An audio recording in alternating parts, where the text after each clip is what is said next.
교독하겠습니다. 라합이 그들을 창문에서 줄로 달아내리니 그의 한 부잣집 아버지가 이제 임종의 순간을 맞이하게 되었습니다. 그에게 세 아들이 있었습니다. 마지막 유산을 분배하는 시간이 되었습니다. 큰아들이 말합니다. 아버지, 저는 아버지 재산 중에서 양을 주세요. 양만 주셔도 감사하겠습니다. 둘째 아들이 말합니다. 아버지, 저는 아버지 키우시던 말들을 저에게 주세요. 말만 주셔도 감사합니다. 셋째 아들은 욕심이 많은 막내가 아버지, 저는 둘 다 주세요. 그래서 아버지께서 양도 주시고 말도 주시고, 첫째 아들에는 양을 다 물려주었고, 둘째 아들은 자기가 소원한 대로 말들을 다 물려주었고, 셋째 아들도 양과 말을, 양말을 다 주었답니다.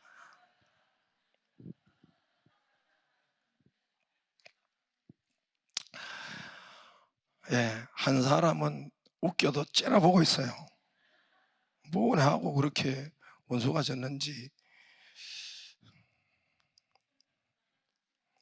여러분, 2011년도 우리나라에 아덴만 여명 작전이라고 있었죠. 기억이 나세요? 그때 소말리아 그 해적들에게 우리나라 3호 주얼리 호가 피랍되어 가지고 그때 돈을 요구하고 그랬었죠. 이미 그 전에 한번 100억을 주었어요. 다른 배가 피랍되어 가지고 100억을 주었는데 여러분들이 아주 우리나라를 아주 봉으로 보고 또 잡은 거예요. 그래서 이제 그때 석혜균 선장 이국종 교수 수술한 아주 유명한 분들이 이름이 거론됐죠. 아덴만 여명 아침 새벽에 작전을 했다고 해서 여명 작전이라는 작전으로 청해부대 최영함이 긴급 급파되어 가지고 새벽 4시 58분에 작전이 시작됐어요. 약 5시간 만에 완전 제압 성공합니다. 선원 21명을 완전히 구출하고 그 다음에 세계사에 빛나는 해상 구출 작전이라고 합니다. 해상에서 구출한 작전 성공은 그게 우리나라 최초라네요. 하여튼 우리나라는 세계가 중요하고 최초가 중요해요. 그래서 아무튼 해상 이제 땅에 들어가서 육지에서 구출한 작전은 여러 개 있었지만은 해상에서 구출한 작전 성공은 처음 있었다고 합니다. 이 사건, 피랍된 사건 소식이 청와대에 알려지면서 청와대는 NSC 국가안전보장회의가 소집되었고 대통령은 극비리에 소집하고 그리고 구출작전을 승인하고 지휘하였습니다. 극비리 진행돼야죠. 이게 만약에 알려지면 큰일 나죠.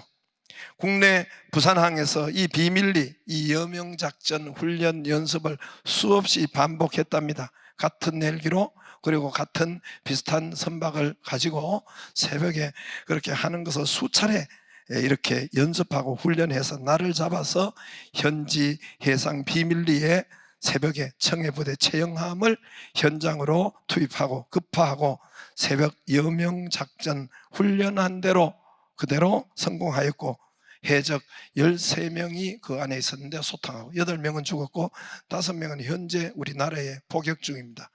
하나는 무기징역을 받아가지고 현재 복역 중이고 현재 그렇게 재판을 넘겨섰었죠. 그래서 세계사에 몇 안 되는 최초로 바다에서 해상작전에서 완전 구출한 것은 처음이라고 우리나라에서 그렇게 말을 했습니다. 할렐루야. 찾아보면 그래 있어요. 세계에서 가장 유례가 없는, 이거는 세계가 이야기하는 구출작전은 영화로도 나온 엔테베 작전이라고, 영화도 엔테베 작전 있죠. 엔테베 알죠? 아이고, 처음 들으셨어요? 예, 이게 1979년, 76년에 있어가지고 그때 안 태어난 사람도 있고 기저귀 찬 사람도 있고 우리는 다 아니까 76년도에 있었던 엔테베 작전입니다. 엔테베라는 것은 우간다에 있는 공항이 엔테베 공항이에요. 1976년에 이스라엘에서 파리로 가는 비행기를 하이제킹합니다. 피랍되었어요. 팔레스타인 무장 단체가 이 이스라엘 프랑스 여객기인데 거기 이스라엘 사람들이 3분의 1을 탔어요. 그래서 이스라엘과 프랑스로 향하는 비행기를 납치를 합니다. 납치를 해서 유럽으로 가는 것을 아프리카 우간다로 이렇게 가게 합니다. 그래서 엔테베 공항으로 끌고 갑니다. 그때 당시로 이스라엘과 우간다는 또 원수 나라예요.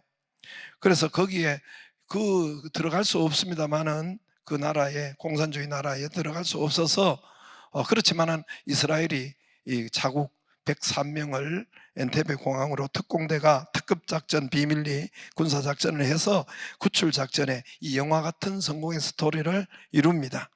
그래서 이스라엘 사람 103명을 전원 구출해요. 모두 260명 탔는데 260명 모두는 내보내. 프랑스 사람, 영국 사람 모두 다 내보내고 이스라엘만 103명 인질로 잡았는데 그 남의 나라에 가서 103명 이스라엘 사람을 몽땅 이스라엘 특공대가 구출해내는 엔테베 구출 작전. 이것은 20세기의 최대의 구출 작전이라고 불립니다. 어떤 대형 건물, 요즘 그러죠. 어떤 대형 건물을 새롭게 지을 때 그것을 이제 해체 작업을 할 때 폭파 작업을 주로 하지요. 그래서 각 층마다 폭약을 다 이렇게 설치해 놓고 해체 공법을 폭파 작업을 쓰지요. 폭약을 다 설치해 놓고 이제 버튼만 누르면 이제 그것이 펑 하고 내려앉는데 거기 사람 한 사람이 있는 거예요. 예를 들어서 그렇단 말입니다. 한 아이가 공기놀이 하고 있는 걸 모르고 그러면 모든 것을 중지시키죠. 그렇죠? 모든 건 올 스톱 시킵니다. 그리고 모든 언론과 모든 이것이 다 그쪽으로 앵글이 맞춰지고 그 아이를 생명을 먼저 구해내고 생명을 먼저 구출하고 그 다음에 해체 폭파할 것입니다. 지진이 나도 그래요. 그 안에 생명이 있으면 묻혀 있으면 그 생명을 구출하기 전까지는 아무것도 다른 작업을 할 수가 없는 것입니다. 생명을 살리고 그 다음에 무슨 일을 할 수 있는 것입니다. 할렐루야. 하나님께서 오늘 그런 작전을, 여러분 여리고에 수만 명이 살고 있었지만은 거기에 하나님을 그 믿음을 가진 한 사람이 있었던 것입니다. 여리고성은 여러분 죄악의 도성으로 인해서 이제 멸망시킬 폭약을 이미 다 설치해 놨어요. 폭약을 곳곳에 하나님이 다 설치해 놨어요. 이제 하나님께서 보담만 누르면 폭삭 주저앉는 그 날이 가까운 것입니다. 여러분 이 재앙과 재난과 이 폭약은 시스템에 의해서 작동되는 겁니다. 체계 장치에 의해서 이렇게 작동돼요. 죄악의 온도가 올라가면은, 지금도 그런 상태예요. 죄악의 온도가 이 땅에 올라가면은 개인이든 나라든 이 땅이든 마찬가지입니다. 죄악이 창궐하면은 시스템 장치에 의해서 펑 하고 소돔과 고모라가 무너진 것처럼, 펑 하고 사건 사고가 그들을 친 것처럼 펑 하고 무너지게 되어 있습니다.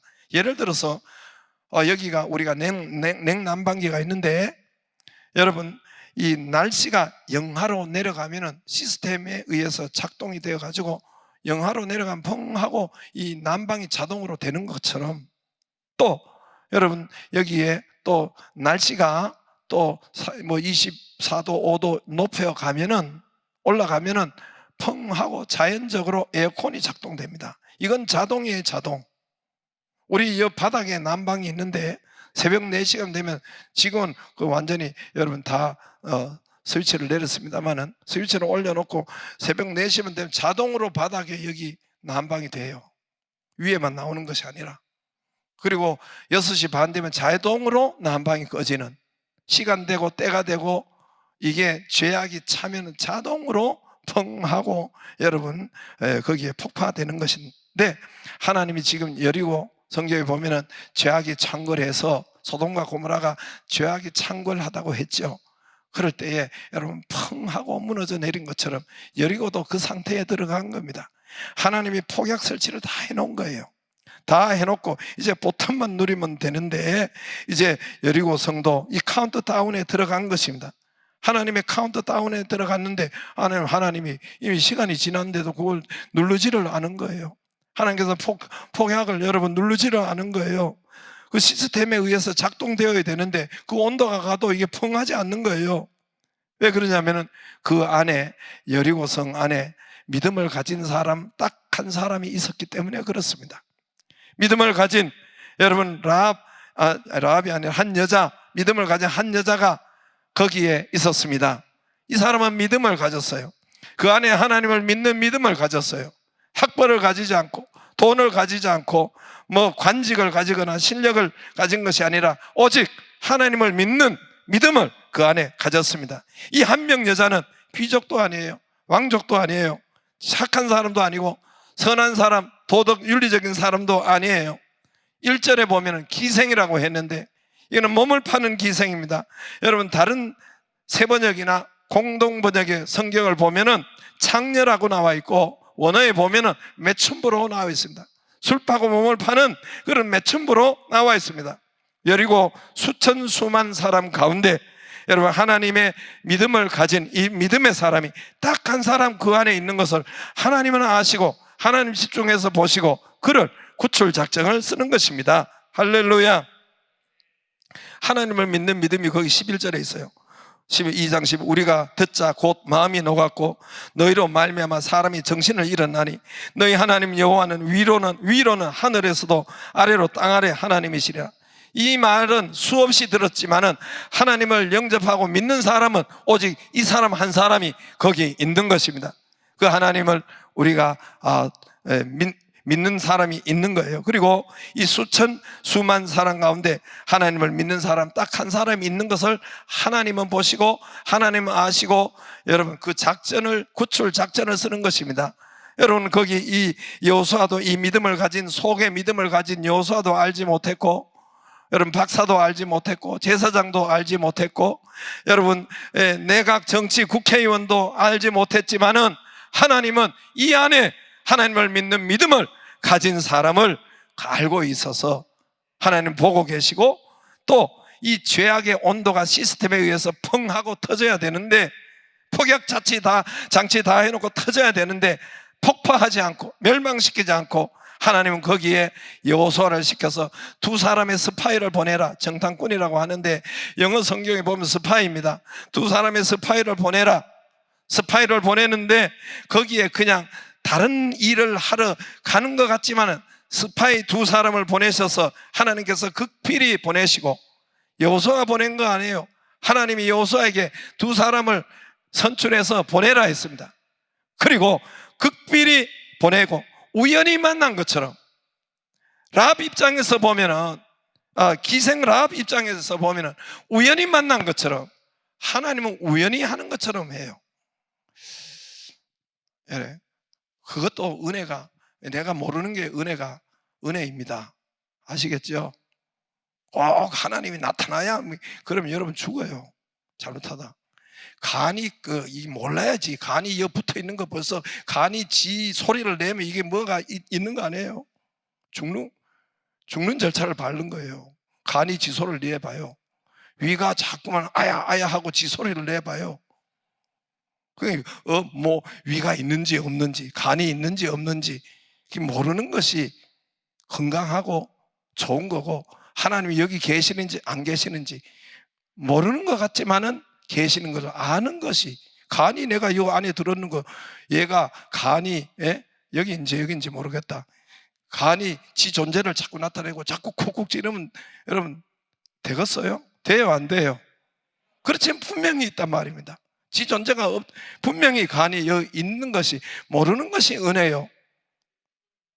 그러나 믿는 것이 은혜요. 할렐루야. 하나님도 그렇게 하나님이 역사하셨단 말입니다. 그래서 이 두 사람의 스파이를 우연히 만난 것처럼 해요. 하나님이 작정을 다 해놓고 우연히 만난 것처럼 이 여자를 만나게 하고 그 믿음에 가진 여자를 여러분 접촉해서 만나게 하고 두 사람 모두를 그 가족을 살려냅니다. 할렐루야. 기생 라합 가족을 살려냅니다. 이 이야기는 기생 라합을 기리기 위해서 여기 적어 놓은 것이 아닙니다. 기생 라합은 자기 이름이 있는지도 몰라요. 기생 라합을 위해서 여기 성경에 적어 놓은 것이 아니라 저와 여러분을 위해서 여기에 적어 놓은 것입니다. 할렐루야. 우리는 우리 자신도, 우리 존재도, 우리 가치도, 우리가 우주 속에 어떻게 살아가는지도 알지도 못하고 죄악을 먹고 마시며 마치 기생 라합같이 짐승 같고 벌레 같은 이런 운명을 가진 저와 여러분을 멸망의 지옥으로 향하여 가고 있는데, 하나님께서 우리를 아시고 믿음을 소유한 저희를 아시고 하나님을 믿는 저희를 보시고 한 사람을 건져내기 위해서, 구출하기 위해서 이미 전에부터, 오래전부터, 만세전부터, 정말 모태로부터 거창하고 위대한 작전과 계획을 하나님이 세우셨던 것입니다. 그래서 우리를 구원하시고 구출하셨던 거예요. 할렐루야. 이를 두고 사도 바울은 성경에 여러 번 하나님께서 자기가 나중에 믿고 보니까 하나님께서 모태로부터, 엄마 뱃속에부터 나를 택정했다고 여러 번 고백하고 있습니다. 사도 바울은 기독교를 핍박하고 죽이고 못된 짓을 많이 했습니다. 나중에 알고 보니까, 자기가 하나님을 보고 보니까 하나님께서 자기를 엄마 뱃속에서부터, 모태로부터 이미 하나님께서 보시고 택정하시고, 그래서 하나님께서 이스라엘 땅에서 사도 바울을 태어나게 하지 않고 터키 땅에 태어나게 해서 거기서 헬라어를, 그리스 말을 능통하게 하고 유대말도 능통하게 해서 이미 만세전부터 하나님께서 모태로부터 훈련시키고 하나님이 택정하시고 선택해서 글로벌 선교사로 하나님께서 세우셨다. 이방인 선교사로 하나님께서 준비시키고 예비시키고 이방인의 사도로 세우셨다고 성경에 몇 번이나 그가 고백하고 있습니다. 할렐루야. 모태로부터 이미 선택하고 택하시고 하나님이 이미 작전을 쓰셨다는 거예요. 그래서 요즘 같으면 한국어도 능통하고 영어도 능통하고 해서 이방인의 선교사로 하나님께서 이자를, 마울을 보냈다는 것입니다. 저와 여러분도 그렇습니다. 저와 여러분도 이미 하나님께서 그렇게 선택하시고, 그렇게 신학적인 용어로는 예정이라고 해요. 예정론이라고 해요. 예정. 이미 하나님이 예정하시고 이미 하나님이 선택하시고 그리고 택정하시고 작전을 펴서 저와 여러분을 구출하신 것입니다. 구원하신 것입니다. 하나님은 다른 것을 중요하게 보지 않습니다. 물론 다른 것도 보시겠지만은, 그러나 가장 핵심으로 중요하게 보는 것은 그 사람 속에 믿음이 있느냐 없느냐, 믿음을 가졌느냐 안 가졌느냐, 믿음을 소유하고 있느냐 안 소유하고 있느냐, 믿음을 집중하여 보십니다. 믿음을, 하나님을 사모하는 믿음이 있는 자, 말씀을 속에 넣고 있는 믿음이 있는 자를 하나님은 보시고 그를 살려주시고 그에게 축복하십니다. 결국 하나님께서는 그를 구축하시고 구출하시고 그를 축복자로 세우십니다. 오늘 여기 보면은 이 라합이 하나님께서 결국 그 믿음을 가진, 아무도 몰라요 겉으로는, 그러나 속에 믿음을 가진 그를 구출하시고 축복자로 세우시고, 겉으로 보면 우연인 것처럼 하나님이 스파이를 둘을 보냈는데, 여호수아를 통해 가서 스파이 보내라 둘이. 그래서 우연히 만난 것처럼, 성경에는 우연이라는 사건이 굉장히 많아요. 여러분, 이 라합의 아들이 보아스인데 보아스와 룻이 만날 때 우연히 만난 것처럼 그렇게 해요. 성경에 보면, 전에 성경에 보면은 우연히 룻이 이삭 죽기를 하러 밭에 갔는데 마침 보아스 밭에 가는데, 그게 우연이라고, 육의 눈으로 볼 때는, 여러분 육의 눈으로 볼 때 우연으로 가장해요. 그러나 하나님께서는 절대 우연이 없습니다. 하나님은 이미 계획하시고 작정하시고 그렇게 만나게 하시고, 아합 왕이, 못된 왕을 죽일 때 하나님께서 어떻게 하신지 아세요? 하나님께서 우연히 아람 나라의 군사가 그 많은, 이 아합 왕이 또 변장하고 전쟁에 갔어요. 지 왕이 아니라고 일반 군인인 척하고 변장하고 전쟁에 갔는데, 우연히 어느 아람 적군의 병사가 화살을 쏘는데 이 아합 왕의 갑옷 솔기를 우연히 쐈다고 그렇게 나와 있어요. 우연이에요? 여러분 성경에는 뭐라고 하냐면 이 아합 왕이 죽일 날짜와 시간을 장소를 다 정해놨어요. 정해놓고 하늘에서 회의를 하고 있더라고 하나님이. 까꿍.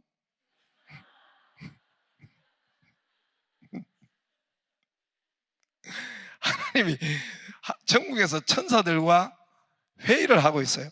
누가 저 아합을 이번 저기서 죽일고, 전 이미 회의를 끝마쳤어요. 우리는 안 보이죠. 근데 우연히 화살을 쏜 것 같은데 이미 하나님은 계획과 장소와 시간을 정해놨더란 말입니다. 우연이 없어요. 저와 여러분의 사건, 사고, 일들 우연히 온 것이 아니에요. 우연히 온 것은, 우연이라고 쓰는 건 진화론자들이 우연히 저절로를 그 논리와 그걸 펴요. 우연히 저절로 됐다.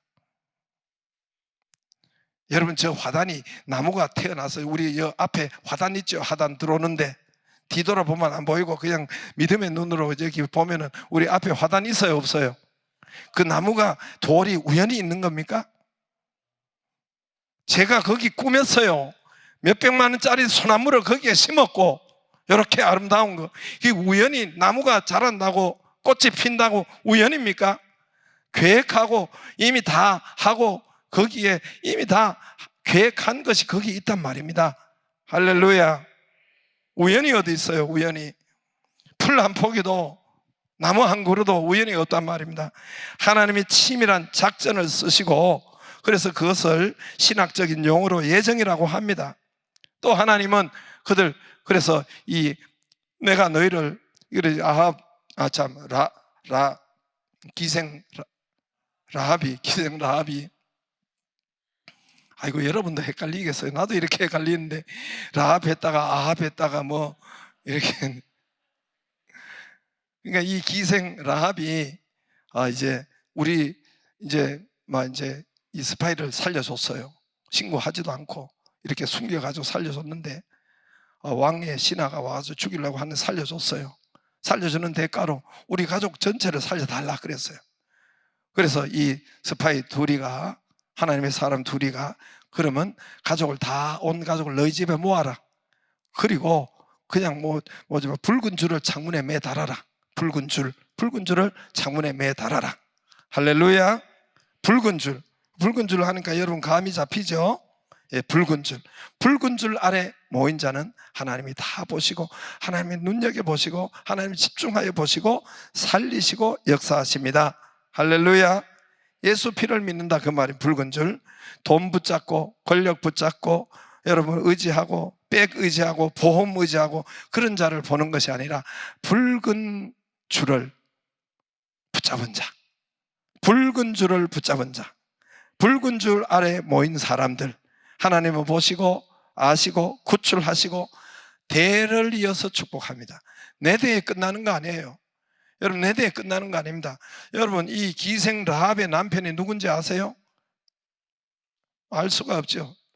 마태복음 1장 여러분 1장 5절인가 보면은 기생 라합의 남편이 여러분 이 라합은 결혼할 수 있는 존재가 아닙니다. 그런데 거기에 스파이 두 사람 중에 한 사람 살몬이라는 사람인데 그와 결혼을 해요. 기생 라합의 아들이 누구라고 했죠? 보아스. 룻의 남편 보아스예요. 보아스. 그때 당시에 유명한 믿음 있고 재산 있고 유력자라고 해요. 여러분 보아스의 그 손자가 누군지 아세요? 다윗 왕이에요. 다윗 왕. 이 라합의 손자 고손자가 다윗 왕입니다. 왕족 가문으로 하나님 하셨어요. 무슨 말이냐면은 우리가 믿음을 가진 믿음의 소유, 하나님의 말씀 이것을 붙잡은 붉은 줄을 붙잡은 사람은 자기 당대 자기도 결혼하지 못하지만은 구원받고 살고 결혼했지만은 그 아들 보아스 여러분 왕족 가문을 이루는 대대로 자녀에게 하나님께서 축복을 내려주십니다. 할렐루야. 할렐루야. 붉은 줄이 뭡니까? 붉은 줄을 창문에 달아라. 붉은 줄 아래 가족을 모이라. 오늘 18절이나 29절에 붉은 줄 아래 21절에 라합이 이르되 말대로 붉은 줄을 창문에 매달아라. 이때는 여러분 BC 1400년, 500년 전인데 지금부터는 약 3500년, 600년 전이에요. 3500년, 600년 전에. 눈 감지 말고 저를 보세요. 여러분, 붉은 옷은 그때 당시로는 없었어요. 이 붉게 물들인 옷은 색깔 나는 것은 문명이 발전하면서 있는 거예요. 이해가 되시죠? 우리나라 백이민족이라고 하지요. 백이는 뭐예요? 흰 옷과 검은 치마, 검은 것을 많이 입어서 백이민족이라고. 좋은 말로 그렇지만은 나쁜 말로는 뭐예요? 못 살았다는 거예요. 못 살았다는 거. 왜냐하면 원색을 입고 다니기 때문에. 여러분, 문명이 발전하면 이 옷의 색깔이 틀립니다. 염색하는 것은 나중에 발전돼요. 나중에 일어나게 됩니다. 그래서 특히 이 붉은 옷은 옛날에는 계급사회이기 때문에 평민들은 붉은 옷을 입지를 못해요. 누가 입어요? 왕족만. 여러분, 사극에 보면 왕들이 붉은 거 입죠? 왕족이 붉은 거 입어요, 안 입어요? 눈대에 붉은 건지 푸른 건지 알죠? 입어요, 안 입어요? 왕족이 붉은 것을 입어요. 붉은 천은 평민들은 못해요. 그리고 그 3500년, 600년 전에는 이 붉은 것이 없습니다. 그런 염색할 수 있는 그런 옷이 없어요. 여러분, 우리가 이제 발전되니까 예쁘게 하기 위해서 옷도 예쁜 거, 그렇게 문명이 발전됨으로 된 거지, 그 3000년, 500년 전에 염색이 없었단 말입니다. 그런데 이 왕족만 입는, 또 평민은 이 붉은 것을 가지고 있을 수도 없는데, 옷을 해입을 수도 없는데 붉은 천을, 붉은 줄을 내리라고 하니까 이 당장 어디 있겠어요? 그렇기 때문에 여러분, 그때 당시로 급하게 붉은 줄을 내려야 되니까 짐승을 잡은 거예요. 짐승을 잡아서 붉은 색깔을 낸 거예요. 짐승의 피가 뭔 색이에요? 붉은색. 마치 어린 양의 피를 여러분 잡아서 양푼에 담아서 문설주에 발랐을 때에 이스라엘이 재앙이 그들을 치지 못했죠. 패스오버 됐죠. 넘어갔죠. 죽음이 치지 못했어요. 마찬가지로 라합 가족도 여러분, 이 짐승의 피를 양푼에 담아서 그의 옷으로 여러분 붉은색을 만들어서 이걸 꽈서, 새끼를 꽈서 붉은 줄을 만들어서 그의 창문에 달아 내린 것입니다. 할렐루야. 붉은 줄, 붉은 피를 그 아래 모인 가족도 살고 후손들도 살고, 오늘 같으면 예수 그리스도의 피의 언약, 십자가의 언약을 우리 중심에 두고 우리 가슴에 두고 우리 안에 붙잡은 사람들은 하나님께서 축복하시고 하나님께서 살리시고 하나님께서 그를 기억하시고, 수많은 사람이 폭파당했지만은 그 한 사람을 구해내시고 그 가족을 살리는 것입니다. 할렐루야. 그 안에 하나님의 언약을, 말씀을 품은 자, 붉은 피의 언약을 품은 자, 하나님이 역사하십니다. 품어야 역사해요. 여러분, 계란이 어미달기 계란을 품으면, 품었다가 내버렸다가 품었다가 내버렸다가 그러면 삐약삐약이 안 나타나요. 품으면, 계속 품고 있으면은 때가 되면은 21일 만에 삐약삐약하고 병아리가 부활돼요, 안 돼요? 딱딱한 거기에 품고 있으면. 여러분, 엄마가 남편의 씨를 품고 있으면은 이 안에 품고 있어야 돼요. 씨를 품고 있으면은 10달이 되면, 때가 되면 이게 아이가 풍 하고 나오잖아요. 땅에 씨앗을 여러분 봄에 품으면, 이 땅이 품으면, 씨를 품으면은 여름이 되어 싹이 나고 열매가 맺고 잎이 납니다. 할렐루야.